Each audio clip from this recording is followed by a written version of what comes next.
وأشهد أن لا إله إلا الله وحده لا شريك له وأشهد أن محمدا عبده ورسوله أما بعد فإن خير الحديث كتاب الله وخير الهدي هدي محمد صلى الله عليه وسلم وشر الأمور محدثاتها وكل محدثة بدعة وكل بدعة ضلالة وكل ضلالة في النار. وأعوذ بالله السميع العليم من الشيطان الرجيم. بسم الله الرحمن الرحيم. والذين يدعون من دون الله لا يخلقون شيئا وهم يخلقون أموات غير أحياء وما يشعرون أيان يبعثون.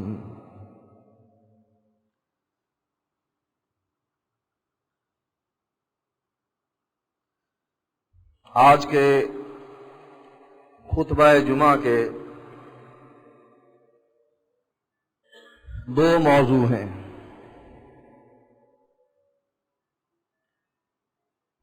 ایک موضوع تو وہ ہے جو تسلسل کے ساتھ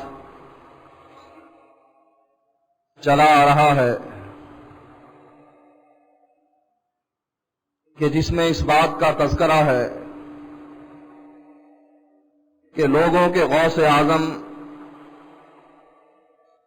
لوگوں کے مشکل کشا، لوگوں کے مولا، خاص کر بغداد اور کربلا میں بارود برستا دیکھتے رہے.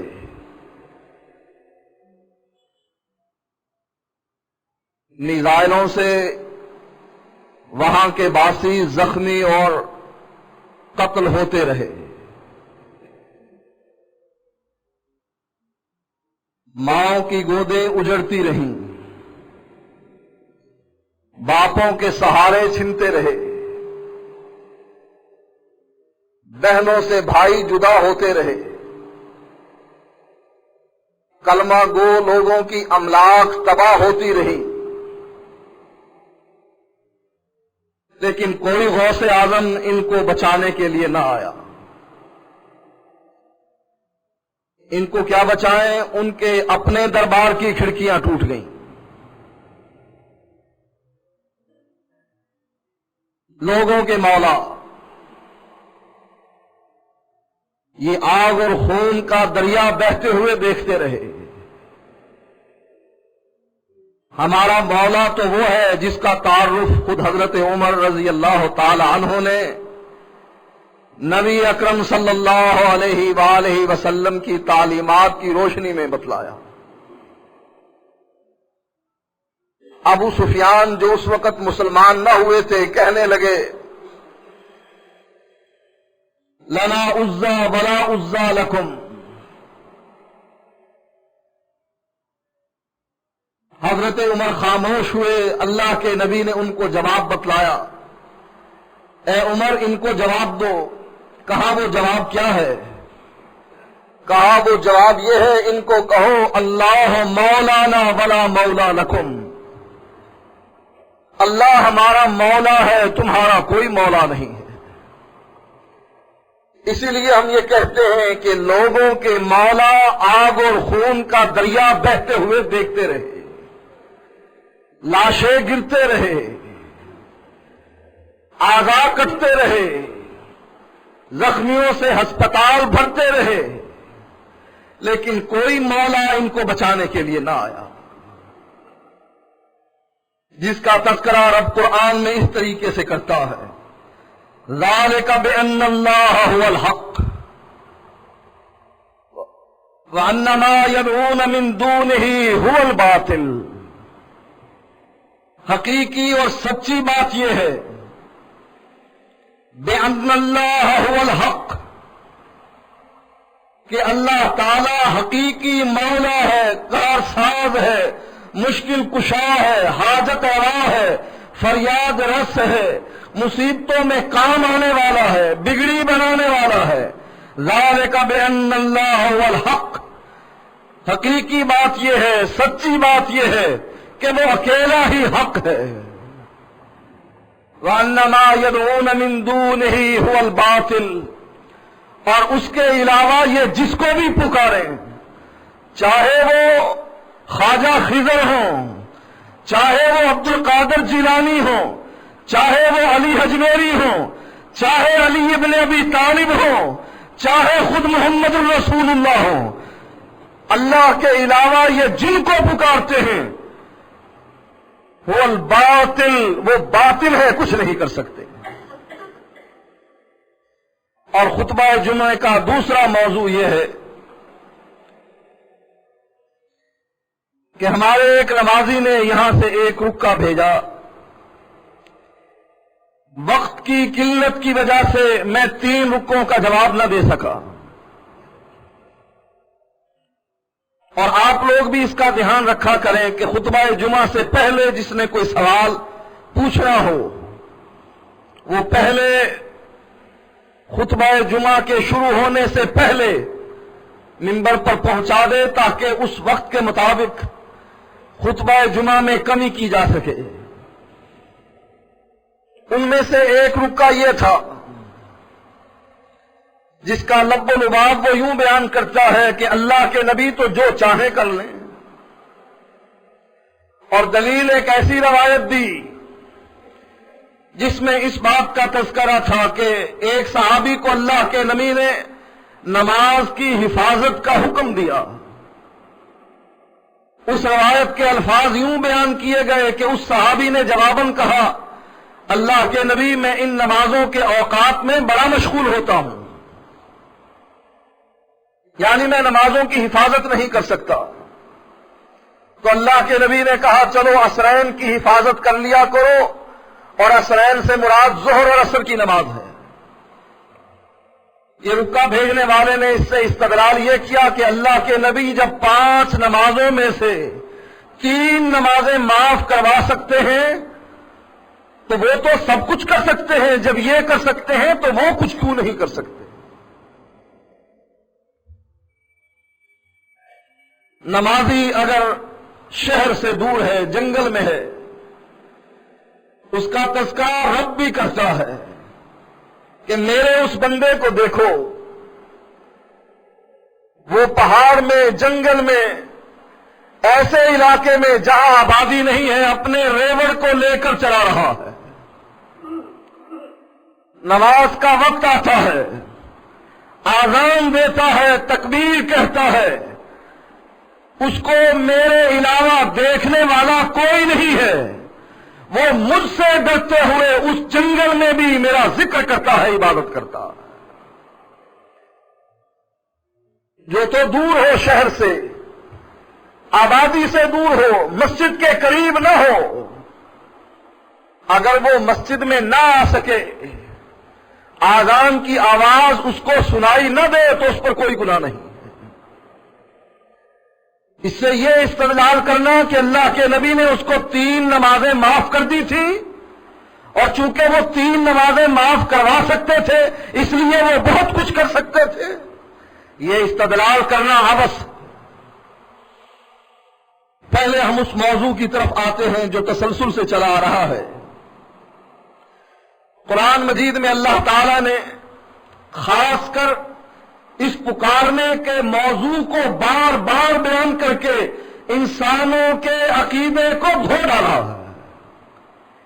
فرمایا ان الذین تدعون من دون اللہ، فرمایا جن کو تم اللہ کے علاوہ پکارتے ہو وہ جو بھی ہو۔ یہاں یہ نہیں کہا گیا کہ شیطان کو پکارتے ہو، کہا نہیں، ان الذین تدعون من دون اللہ، تم جبریل کا نام لے کر، میکائیل کا نام لے کر، اسرائیل کا نام لے کر اپنے تعویذ بناتے ہو، لکھتے ہو یا اسرائیل یا میکائیل یا اسرافیل یا جبرائیل، تم فرشتوں کا نام لو، تم انبیاء کا نام لو، تم اولیاء کا نام لو، ان الذین تدعون من دون اللہ عباد امثالکم، وہ تمہاری ہی طرح بندے ہیں، جیسے تم کمزور اور محتاج ہو اسی طریقے سے وہ کمزور اور محتاج تھے۔ فرشتے بھی اللہ کی عبادت کرنے والے عابد، نبی اکرم صلی اللہ علیہ وآلہ وسلم نے فرمایا اللہ کے آسمان پر 4 انگلیوں کی گنجائش نہیں ہے کہ جہاں جگہ مل سکے اور فرشتے وہاں سجدہ کر سکیں. جو فرشتے سجدے میں ہیں وہ قیامت تک سجدے میں پڑے ہیں، جو رکوع میں ہے وہ رکوع میں ہے، اور جو قیام کی حالت میں ہے وہ قیامت تک قیام کی حالت میں ہے.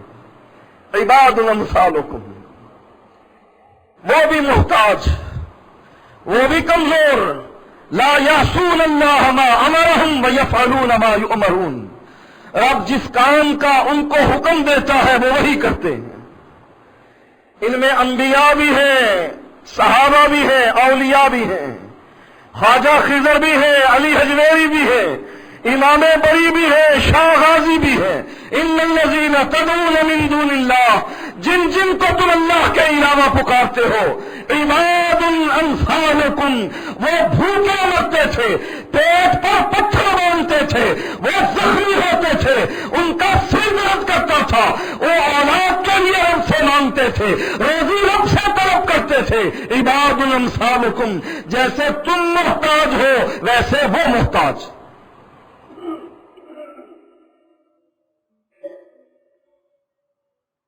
فَلْيَسْتَجِيبُوا لَكُمْ إِن كُنتُمْ صَادِقِينَ.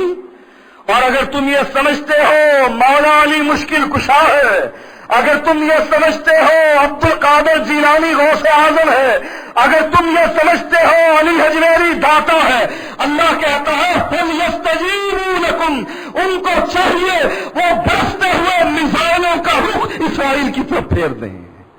فَلْيَسْتَجِيبُوا لَكُمْ، ان کو چاہیے وہ تمہاری فریادیں سنے. تم ان کے درباروں پر جا کر گھٹنے ٹیک کر پیشانیاں ٹیک کر ان کی قبر کے سامنے اپنا چہرہ کر کے ان کو مشکلات میں پکارتے ہیں، لیکن کوئی میزائل بغداد اور کربلا اور نجف سے اسرائیل کی طرف رخ نہ کر سکا. فَلْيَسْتَجِيبُوا لَكُمْ ان کنتم صادقین، اگر تم اپنے دعووں میں سچے ہو کہ وہ مولا علی مشکل کشا ہے، وہ غوث اعظم ہے، وہ داتا ہے، وہ بڑی نام ہے، وہ اولاد دیتا ہے، وہ پانی میں کام آتا ہے، کافروں کی رہنمائی کرتا ہے. فَلْيَسْتَجِيبُوا لَكُمْ إِن كُنتُمْ صَادِقِينَ. تو اگر تم سچے ہو تو وہ تمہاری پکار کو سنیں اور قبول کریں. ایک جگہ پر اللہ تعالیٰ نے فرمایا والذین یدعون من دون اللہ لا یخلقون شیئا وهم یخلقون، جن کو تم اللہ کے علاوہ پکارتے ہو، لا یخلقون شیئا، وہ تو ایک ذرہ بھی پیدا نہیں کر سکتے، شیئا. اور فرمایا یا ایھا الناس ضرب مثل فاستمعوا له ان الذین تدعون من دون اللہ لن یخلقوا ذبابا، جن کو تم اللہ کے علاوہ پکارتے ہو، لن یخلقوا ذبابا، وہ بچہ تو دینے کی بجائے ایک مکھی بھی پیدا نہیں کر سکتے. ان الذین تدعون من دون اللہ، ان الذین تدعون من دون اللہ، جن کو تم اللہ کے علاوہ پکارتے ہو اگر وہ کچھ کر سکیں تو کچھ پیدا کر کے دکھائیں. اور ان کی حیثیت کیا ہے؟ وہم یخلقون. ہر نبی، ہر ولی، ہر بڑا اور ہر چھوٹا اپنی ماں کے بطن سے آیا ہے. نبی آسمان سے نہیں برسے، ولی درختوں کے ساتھ لٹکے ہوئے نہ تھے. انہوں نے بھی اسی راستے کو اختیار کیا جس راستے کو عام بچے اختیار کرتے ہیں. وہم یخلقون. ان کی بھی حالت یہ تھی، بلکتا ہوا اپنی ماں کی گود میں ماں کا دودھ پی رہا ہے. کون؟ مولا. کون؟ غوث اعظم. کون؟ داتا. کون؟ لوگوں کی مشکلیں حل کرنے والا. اور معصوم سا اپنی ماں کی گود میں دودھ پی رہا ہے. دودھ نہ ملے تو چیخ چیخ کر بلبلاتا ہے، ماں کو مجبور کرتا ہے سارے کام چھوڑ اور مجھ کو دودھ پلا، میں بھوک کی وجہ سے رو رہا ہوں. اللہ نے کہا وہم یخلقون، وہ محتاج تھے، چھوٹا سا بچہ بات نہیں کر سکتا ہے لیکن رونے میں اتنی طاقت ہے، ماں سارے کام چھوڑ دے گی، اپنے بیٹے کو اپنے سینے سے لگائے گی. کیوں؟ وہ محتاج ہے، اس کی حاجت پوری اس کی ماں کرتی ہے، اس کی ضروریات کا خیال کرتی ہے. رب کہتا ہے جن کو تم پکارتے ہو وہ بھی ایک زمانے میں بچے تھے، نہ بول سکتے تھے نہ چل سکتے تھے، وہ بھی الہ ہو سکتے ہیں. ارے الہ بھی کبھی پیدا ہوتا ہے، الہ کی کبھی ماں ہوتی ہے، مولا بھی کبھی دودھ پیتا ہے، لوگوں کا داتا بھی کبھی پنگھورے میں کھیلتا ہے. کیا سمجھ رکھا ہے تم نے اللہ کو؟ وما قدر اللہ حق قدرہ، تم نے اللہ کی عزت کی ہی نہیں کہ جیسا اس کی عزت کرنے کا حق تھا. پھر فرمایا ایک تو وہ مخلوق ہیں، اور پھر فرمایا اموات غیر احیاء، مر چکے ہیں. بتاؤ حضرت علی مرے یا نہیں مرے؟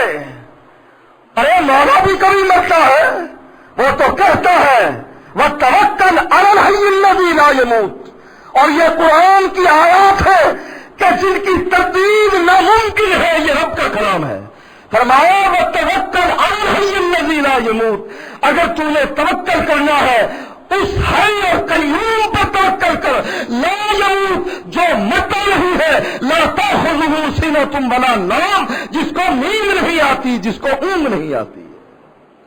اور جس کو تو مولا کہتا ہے، جس کو تو مشکل کشا سمجھتا ہے، اس کے بارے میں فرمایا اموات، مر چکا ہے. بولو حضرت علی مرے یا نہ مرے؟ محمد رسول اللہ صلی اللہ علیہ وآلہ وسلم پر موت آئی یا نہ آئی؟ اللہ نے قرآن میں ان کے بارے میں یہ کہا یا نہ کہا انکا میتون و انہم میتون، اے نبی مرنا تو نے بھی ہے، مرنا انہوں نے بھی. اموات غیر احیاء، مر چکے ہیں، زندہ نہیں ہیں.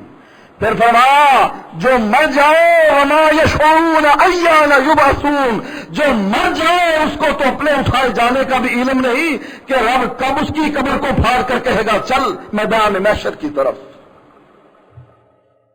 جو اتنے محتاج ہوں تم ان کو مولا کہو، ان کے درباروں پر منتیں مانو، حاضریاں دو، ان کو کہو کہ ہماری مشکلیں وہ حل کریں. یہ عقیدہ توحید سے تصادم ہے. فرمایا والذین تدعون من دونہ لا یستطیعون نصرکم ولا انفسهم ینصرون. فرمایا والذین تدعون من دونہ، جن کو تم اللہ کے علاوہ پکارتے ہو، لا یستطیعون نصرکم، وہ تمہاری مدد نہیں کر سکتے. بغداد کی تباہی، خنزیروں اور بندروں کی اولاد کا بغداد اور عراق اور کربلا اور نجف پر قبضہ اس بات کی دلیل ہے لا یستطیعون نصرکم، وہ تمہاری مدد نہیں کر سکتے. ولا انفسهم ینصرون، ان کے مزارات کی کھڑکیوں کا، ان کے شیشوں کا ٹوٹنا اور شرک بدعات پر عمل پیرا ہونے والی امت کا بلبلانا، امریکہ کے آگے ہاتھ جوڑنا، منتیں کرنا، اقوام متحدہ کے اجلاس بلانا، کیا ہمارے اولیاء کے مقدس مقامات پر بمباری نہ کرو. فرمایا ولا انفسهم ینصرون، وہ تو اپنی مدد بھی نہیں کر سکتے. جو لوگوں کے مولا ہو وہ اپنے مدار کو بھی نہیں بچا سکتے ہیں. فرمایا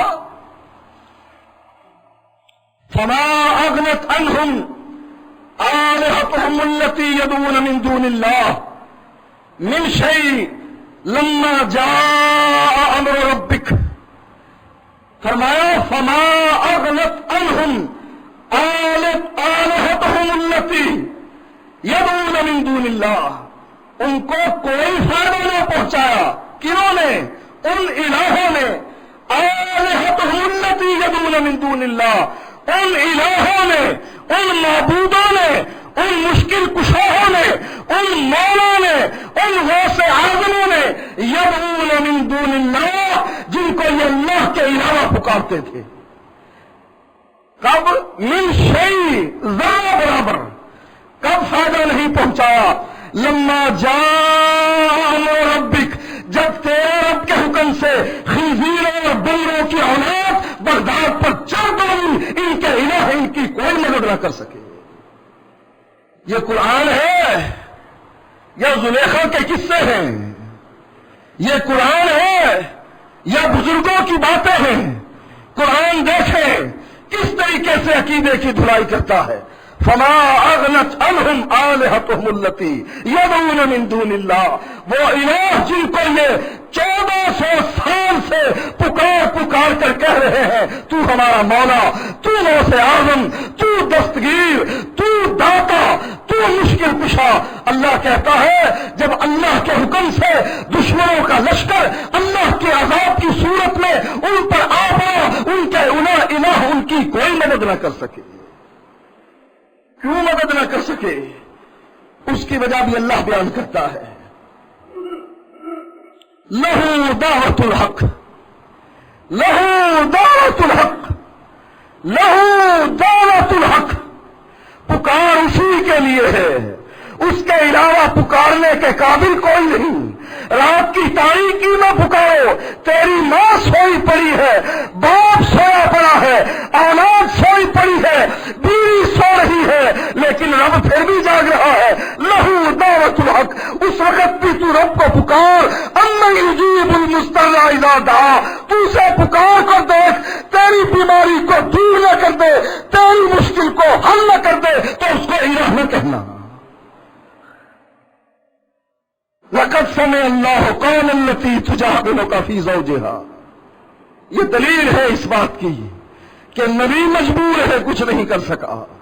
رات کی تاریکی میں رب کو پکارتی ہے، رب کہتا ہے خدا میں نے تیری بات سن لی، قانون بدل بھی دیا، وہی نبی پر اتار بھی دی، جہاز کے بعد تیرے لیے قانون بدلا، ساری امت کے لیے بدلا گیا۔ لہو دعوت الحق، پکارنا ہے تو اس کو پکارو۔ والذین یدعون من دونہ لا یستجیبون لہم بشیء، اور تم مجھ کو چھوڑ کر جن کو بھی پکارتے ہو، لا یستجیبون لہم بشیء، وہ ان کا کچھ بھی نہیں کر سکتے، الا کباسط کفیہ الی الماء لیبلغ فاہ وما هو ببالغہ وما دعاء الکافرین الا فی ضلال۔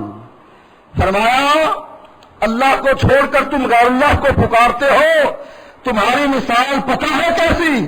الا کباسط کفیہ، ایک ایسے بیوقوف کی مانند جو اپنے دونوں ہاتھ پھیلا دیتا ہے، الی الماء، پانی کو مخاطب ہو کر کہتا ہے اے پانی میرے منہ میں چلا، لیبلغ فاہ، وہ یہ دعا کرتا ہے، پکار کر پانی سے کہتا ہے، بہتا ہوا پانی آنکھوں سے نظر بھی آ رہا ہے، اس میں موجیں بھی اٹھ رہی ہیں، طوفانیں بھی آتی ہے، وہ بپھرتا بھی ہے، وہ کشتیوں کو الٹتا بھی ہے، اس پانی کو کہہ رہا ہے لیبلغ فاہ، آ میرے منہ میں داخل ہو جا۔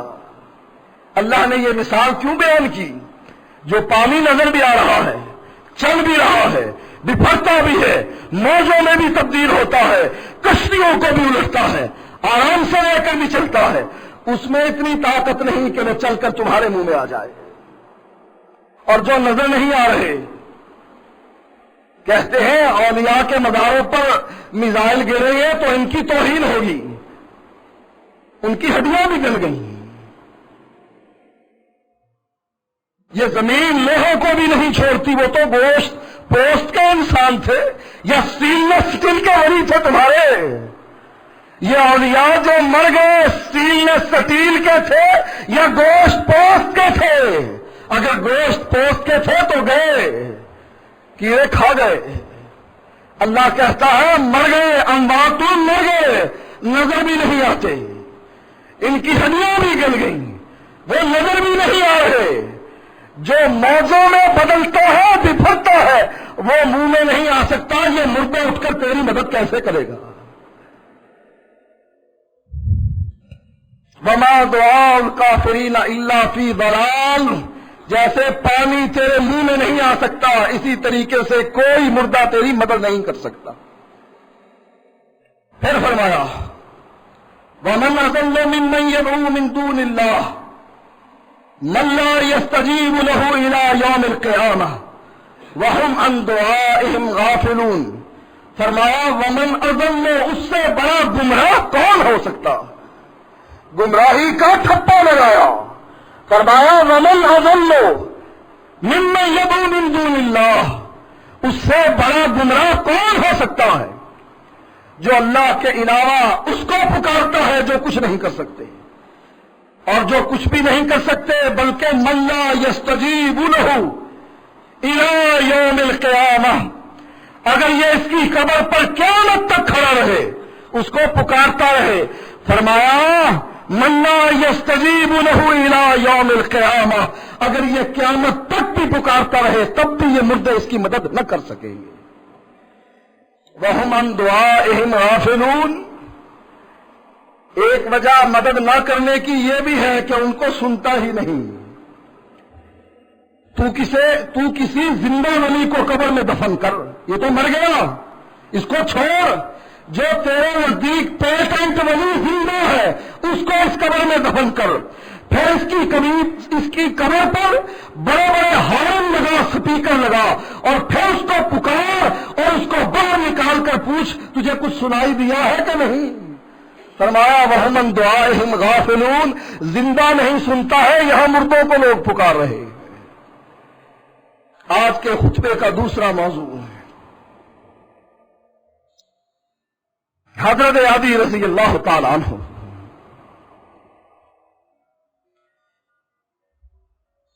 مسلمان نہ ہوئے تھے، اپنے گھرانے والوں کو تو لے کر بھاگ گئے، بہن بچ گئی، قید ہوئی، اللہ کے نبی کے سامنے پیش ہوئی۔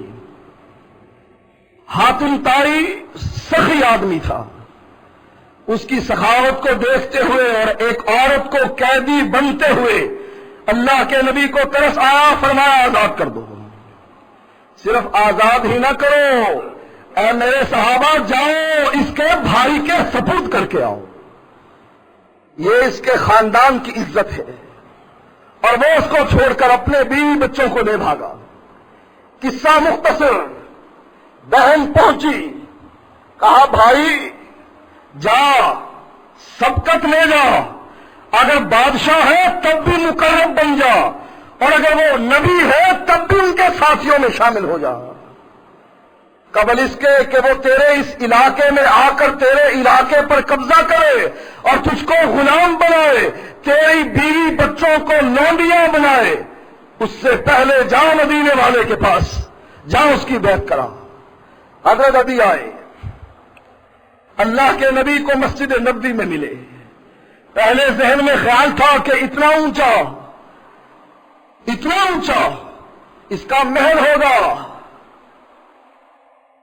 بادشاہت اس کی قائم ہے، لوگ اس کی اتباع کرتے ہیں، بڑی بڑی کوٹھیاں ہوں گی اس کی۔ مسجد نبوی میں ملے، اللہ کے نبی کہنے لگے عدی چلو گھر چلتے ہیں۔ عدی بھی دیکھنا چاہتے تھے، جو لوگوں کو سادگی کا درس دیتا ہے اس کا اپنا کیا حال ہے۔ گھر گئے، ایسے گھر کے سامنے کھڑے ہوئے جس کو کمار میسر نہیں، باہر کا دروازہ نہیں لگا ہوا گھر کو، ایک ٹاٹ لٹکا ہوا، ٹاٹ اٹھا کر کہتے ہیں عدی گھر میں داخل ہو جاؤ، تیرے آقا محمد کا یہی گھر ہے علیہ الصلوۃ والسلام۔ گھر میں داخل ہوئے، گھر مفلسی کی تصویر بنا ہوا، گھر میں کوئی صوفہ سیٹ نہیں، کوئی ڈبل بیڈ نہیں، کوئی بچھونے نہیں، کھجور کی چھال کا بھرا ہوا ایک گدا۔ اللہ کے نبی حضرت عدی کی طرف اچھا بیٹھیں گے، فرمایا تم مہمان ہو، تم اس گدے پر بیٹھو جس میں میں نے کھجور کے چھلکے بھر رکھے ہیں، پتے بھر رکھے ہیں، اور تیرا نبی تیرا آقا ننگی زمین پر بیٹھ جائے گا۔ کہا اللہ کے نبی، مسلمان تو ہو گئے تھے، کہا اللہ کے نبی ایک اعتراض ہے، کہا کیا اعتراض ہے؟ کہا مسلمان اس آیت کی تلاوت کرتے ہیں، قل یا اہل الکتاب تعالوا الی کلمۃ سواء بیننا وبینکم الا نعبد الا اللہ ولا نشرک به شیئا ولا يتخذ بعضنا بعضا اربابا من دون اللہ فإن تولوا فقولوا اشهدوا بأننا مسلمون۔ کہا اللہ کے نبی مسلمان تلاوت کرتے ہیں اور کہتے ہیں، دعوت دیتے ہیں، اے اہل کتاب آؤ اس بات کی طرف، سواء بیننا وبینکم، جو ہمارے اور تمہارے درمیان مشترک ہے۔ کہا وہ بات کیا ہے؟ اللہ نعبد الا اللہ، اللہ کے علاوہ ہم کسی کی عبادت نہ کریں، کوئی قولی بدنی فعلی کوئی عبادت الا اللہ، اللہ کے علاوہ کسی کے لیے نہ کریں، ولا نشرک به شیئا، اور اس کے ساتھ کسی کو شریک نہ ٹھہرائیں، ولا يتخذ بعضنا بعضا اربابا من دون اللہ، اور ہم ایک دوسرے کو رب نہ بنائیں۔ ایک اور آیت پڑھی اور کہا اتخذوا احبارهم ورهبانهم اربابا من دون اللہ۔ کہا مسلمان یہ آیت بھی پڑھتے ہیں کہ اہل کتاب یہودیوں نے اپنے مولویوں کو پیروں کو رب بنا رکھا ہے۔ اسی کی روشنی میں ولا يتخذ بعضنا بعضا اربابا من دون اللہ، کہ ہم ایک دوسرے کو رب نہیں بنائیں گے۔ کہا اللہ کے نبی ہم نے کسی مولوی کو آج تک سجدہ نہیں کیا، ہم نے کسی مولوی کی کسی پیر کی عبادت نہیں کی، یہ قرآن ہم پر الزام لگاتا ہے، اس کا جواب دیجیے۔ فرمایا ابھی تمہارا مولوی جس بات کو حلال کہتا تھا حلال مانتے تھے کہ نہیں؟ وہ کہتا تھا تیجا کر، 10واں کر، 40واں کر، عرس کر، برسی کر، اور تو پوچھے نبی نے کی یا نہیں کی؟ کہا نبی کرے یا نہ کرے بس کر۔ اس کو حلال مانتے تھے کہ نہیں؟ کہا مانتے تھے۔ کہا جس کو حرام قرار دے دے حرام مانتے تھے کہ نہیں؟ کہا مانتے تھے۔ آپ نے فرمایا یہی تو رب بنانا۔ اس کو اختیار کس نے دیا کہ یہ دین کے مسئلے بنائے؟ اللہ نے قرآن میں کہا ان الحکم الا للہ، حکم صرف اللہ کا، اور نبی کا بھی حکم اس لیے چلتا ہے کہ اللہ یہ کہتا ہے وما ارسلنا من رسول الا لیطاع باذن اللہ، میں نے جتنے بھی رسول بھیجے ہیں ان کی بات مانی جاتی تھی باذن اللہ، اللہ کے اذن سے، حکم صرف اللہ کا۔ یہ قرآن کا مسئلہ ہے۔ اب اس میں نبی بھی ویسے ہی پابند ہے جیسے ہم پابند ہیں۔ فرمایا وَاسْتَقِمْ كَمَا أُمِرْتَ، اے اللہ کے نبی تو بھی ویسے سیدھا رہ جیسے میں تجھ کو حکم دے رہا ہوں۔ وَاسْتَقِمْ كَمَا أُمِرْتَ، جیسے باقی لوگ وحی الہی پر عمل کرتے ہیں، پابندی کرتے ہیں، تو نے بھی ویسے ہی پابندی کر لی ہے۔ فرمایا وَلَوْ تَقَوَّلَ عَلَيْنَا بَعْضَ الْأَقَاوِيلِ لَأَخَذْنَا مِنْهُ بِالْيَمِينِ ثُمَّ لَقَطَّعْنَا مِنْهُ الْوَتِينَ فَمَا مِنْكُمْ مِنْ أَحَدٍ عَنْهُ حَاجِزِينَ۔ اگر میرا یہ سچا نبی وہ بات کہہ دے جو میں نے نہ کہی ہو، کیا ہوگا؟ میں اس کو دائیں ہاتھ سے پکڑ کر اس کی شاہ رگ کاٹ کر رکھ دوں۔ یہ وہ بات نہیں کہہ سکتا جو میں نے نہ کہی ہو۔ میں نے 5 نمازیں فرض کی، یہ اپنی مرضی سے 3 نہیں اڑا سکتا۔ کیوں؟ پابند ہے وہی الہی کا۔ اور اللہ کے نبی نے ایک موقع پر کیا بھی، شہد حرام کر لیا۔ اللہ نے کیا کہا؟ تجھے اختیار ہے جو چاہے کر، تو لوگوں کی 3 نمازیں معاف کرواتا ہے، اگر تو نے شہد حرام کر لیا تو کیا فرق پڑتا ہے؟ فرمایا نہ۔ کہا یا ایھا النبی لما تحرم ما احل اللہ لک، اے نبی جس کو میں نے تیرے لیے حلال کیا تو اس کو حرام کر کیسے سکتا ہے؟ نبی نہ آیا، نبی کے چہرے پر تیوری چڑھی، مشرکین مکہ بیٹھے تھے، تبلیغ کر رہے تھے اللہ کے نبی، تیوری چڑھی ہوئی دیکھی اپنے نبی کی، آسمان سے وہی بھیج کر کہا عبس وتولی ان جاءہ الاعمی تیرے چہرے پر تیری چڑھتی ہے، ماتھے پر شکن آتی ہے، تو اپنا منہ موڑتا ہے۔ انجاہ العامہ کہ ایک نابینا تیری مجلس میں تزکیہ نفس کے لیے چل کر آیا۔ یہ نابینا جب بھی آتا نبی اپنی چادر بچھا کر کہتے اس چادر پر بیٹھو، اللہ نے تیرے علاوہ کائنات میں کوئی ایسا نہ تھا کہ جس کی وجہ سے مجھے ڈانٹا ہو، تجھے اختیار کوئی نہیں۔ ایک اور آیت جس میں نبی کا اختیار پتہ لگتا ہے کہ کتنا اختیار ہے، فرمایا وقال الذین لا یرجون لقاءنا، جو لوگ ہماری ملاقات کا یقین نہیں رکھتے ہیں وہ کیا کہتے ہیں، ائت بقرآن غیر ھذا او بدل ہو، اے اللہ کے نبی اس قرآن کو بدل دو یا کوئی اور قرآن لے آؤ، وہ قرآن لے آؤ جس میں ہمارے مولا کا تذکرہ ہو، حبل کا، جس میں عزا کا نام ہو، لات و منات کا ذکر ہو، ایسا قرآن لے آؤ تاکہ ہم مل جل کر عبادت کریں۔ ایک سال آپ ہمارے الہوں کو پوجو، دوسرے سال ہم آپ کے رب کی عبادت کریں گے۔ فرمایا جو ہماری ملاقات کا یقین نہیں رکھتے وہ یہ کہتے ہیں اللہ کے نبی اس قرآن کے علاوہ کوئی اور قرآن لے آؤ اور بدل ہو یا اس قرآن کو بدل دو۔ اللہ کے نبی ان کو جواب دو، قل ما یکون لی ان ابدلہ من تلقاء نفسی، قل اے نبی کہہ دو ما یکون لی ان ابدلہ، اے نبی ان کو کہہ دو میں اس بات کی طاقت نہیں رکھتا کہ میں اپنی طرف سے اس قرآن کو بدل دوں، اس لیے کہ میں اتباع کرنے والا ہوں، ان اتبع الا ما یوحی الی، میں تو اس کی اتباع کرنے والا ہوں جو آسمان سے اترتا ہے، اور اگر میں قرآن کو اپنی طرف سے بدل دوں مجھ کو رب کے عذاب سے بچانے والا کائنات میں کوئی نہیں۔ نبی قرآن کے کسی حکم کو نہیں بدل سکتا، اسلام کے کسی حکم کو تبدیل نہیں کر سکتا۔ جس آدمی کو یہ مغالطہ لگا کہ اللہ کے نبی 5 نمازوں میں سے 3 معاف کروا دیں اور پھر جو چاہے کر لیں، اس کو مغالطہ ہے، اس کو اپنے عقیدے کی اصلاح کرنی چاہیے۔ وآخر دعوانا الحمدللہ۔